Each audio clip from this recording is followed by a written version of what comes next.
Siyavusana, wake up South Africans. Asekubingelele mbukelo ngapho ngasekhaya, Siyavusana podcast episode 2. Ungakhohlwa ukusubscribe lapho ku YouTube, usifollow na ku Facebook. Elami igama nguSandra Sandile Prince. Sikhuluma ngama-topic ahlukahlukene lapho sivusana khona. Siphethe ubaba uNjomani. Namhlanje ke sikhuluma ngendaba enkulu, indaba yokukhula komuntu. Baba uNjomani, siyazi ukuthi ukukhula komuntu kunama stages ahlukahlukene, kodwa uzosithatha usibeke njalo ukhanyisele ngempela ke umuntu obukela le YouTube channel ngasekhaya acacisele kabanzi ukukhula komuntu. Ake singene kuyona le ndaba baba. Ngibingelele wesandile. Kahle umuntu kuba neziteji ezu4. Ukuthi mangithi iziteji ezu4 ukuthi ukuze akhule ngokuphelele nomzali wakhe akwazi ukudlala indima ebalekile. Kufanele lezi iziteji sizi understand.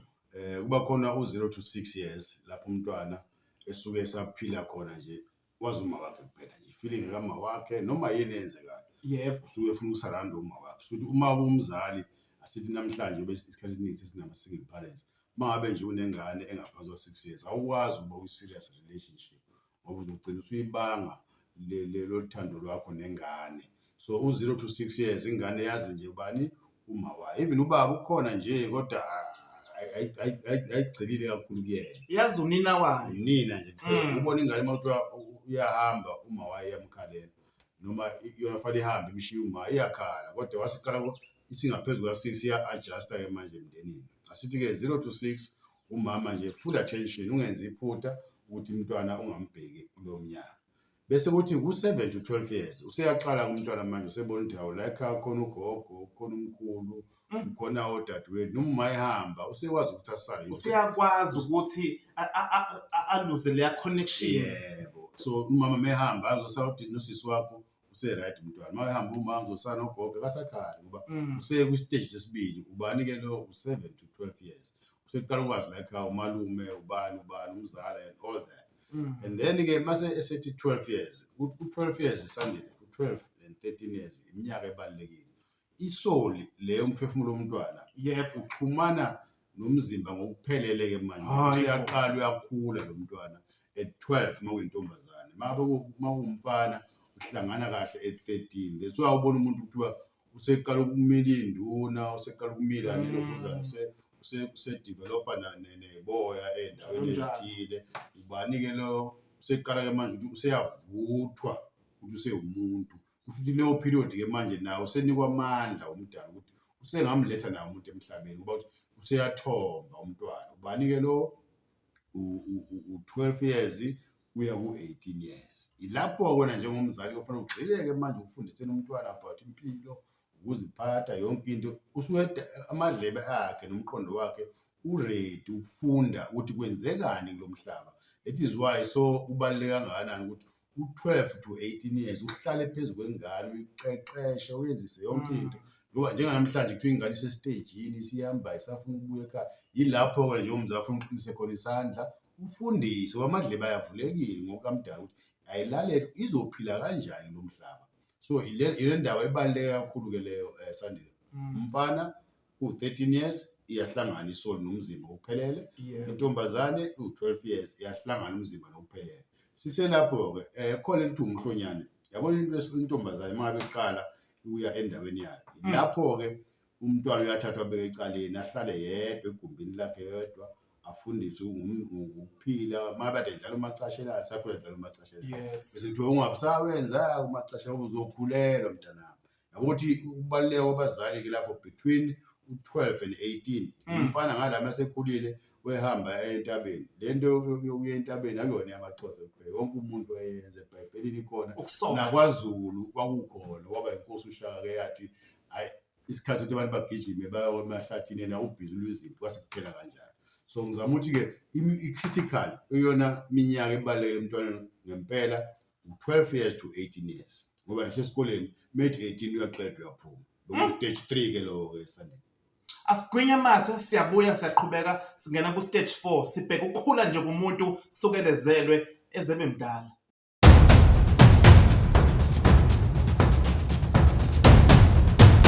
Sesibuyile itolo siyavusana podcast sikhuluma indaba yokukhula komuntu siku-stage 4 njengamanje babunjomani sizophinda singena lapho sibheka khona ukuthi hayibo ngithatha mase kunjani ikuphi la lesi sigaba engivumeleke khona ukuthi sengaganwa ke manje sengaya koqiza ke manje kodwa ke asingene kulo stage 4. Umntwana ke ngokwanamhlanje siwenza isibonelo nje usually umuntu uqeda i-matric ko 18 years.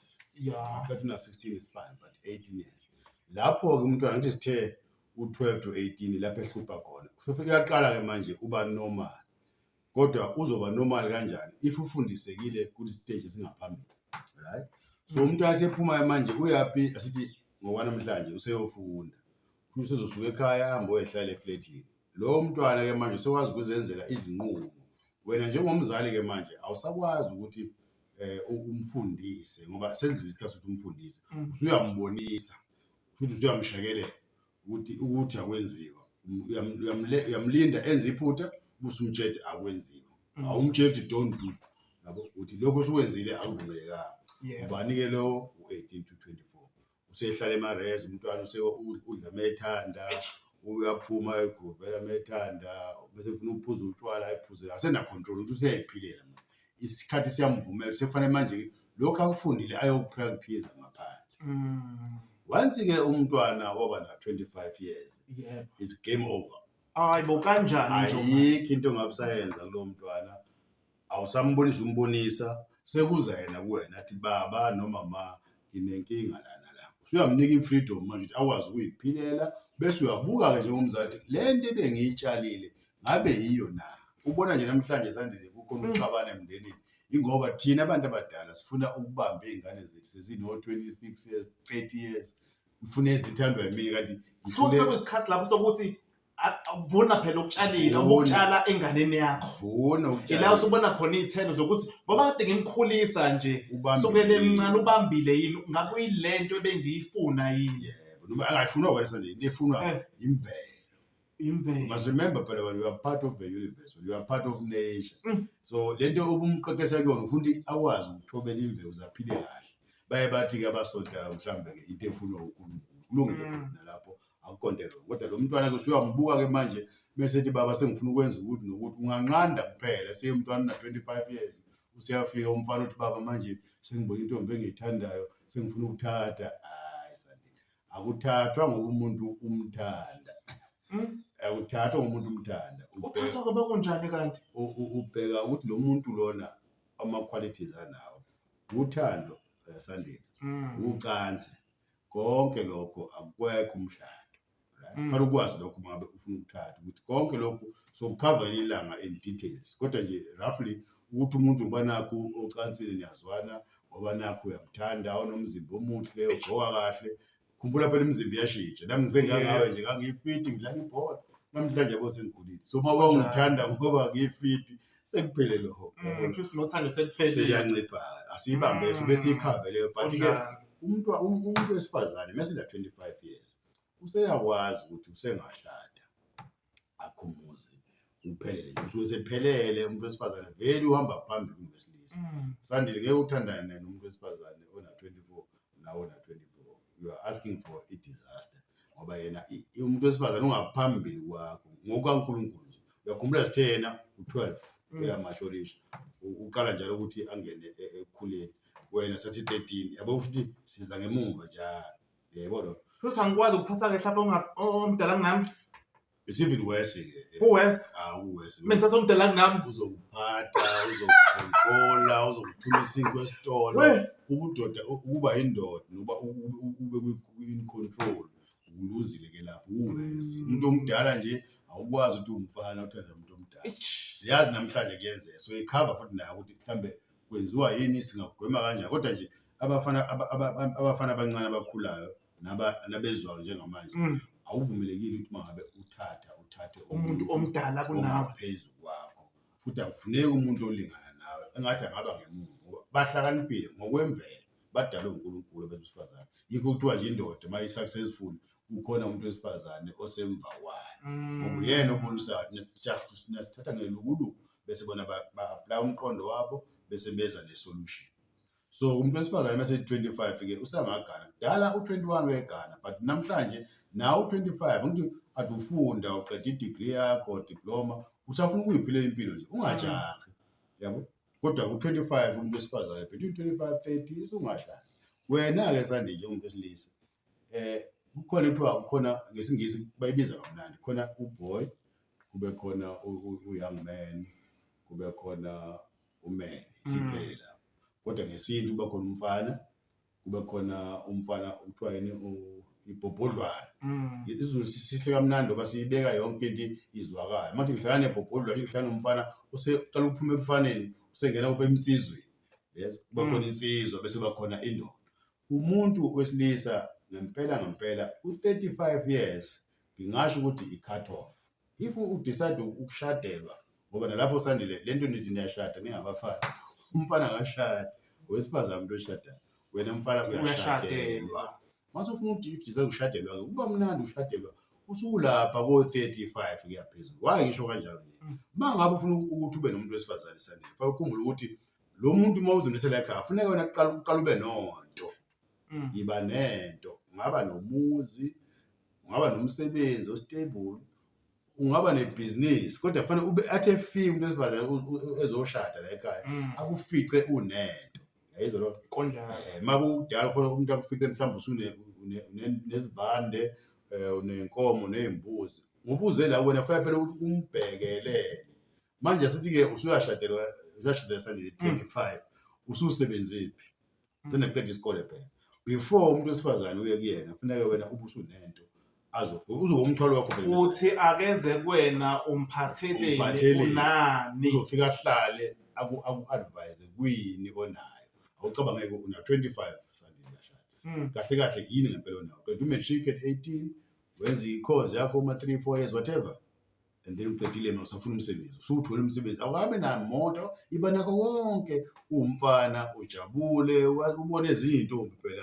akufihli ukuthi umfana kufanele uqalayo uzokwazi ukukhetha yabo sendile into eyenzayo ne uma ubona intombi usuyayithanda nje usuthi usungumfazi wakho awukamboni nomathemba mhlawumbe ulelundi uzoza ngonyaka ozazi ufunde enyuvesi ufike isibabule lo vele ubambo lakho uzokwenza njani usukhommithile manje ngithi usuwenza iphutha ukuthi uyibophe yikho ke thina sibadala fanele ukuthi manje koMuntu emntwana sizokubuza imibuzo ongathandi ukuyizwa hayi ngoba sikubulala siyakwakha lapho ukuthi usubabonile na usuwashaya emgwaqo ebusuku namba mana club dala wahanjwa amacebo nathi sikhulisa ama club usuwabona emaklabini banjani mabephuzile banjani ekuseni bekhipha amawivi wazi ukuthi ufunani sandile at 21 24 awukabikho shona uma uthanda isidudla noma uthanda isilenda uthanda intombi emhlophe uthanda intombi edaki i-TV izokudesela abamhlophe kanti wena ngaphakathi hayibo awufundi so kubalekile nje ukuthi uyinike isikhathi nje uenjoy imali yakho uma ufuna abangani bakho nihamba niye egoli kunomculo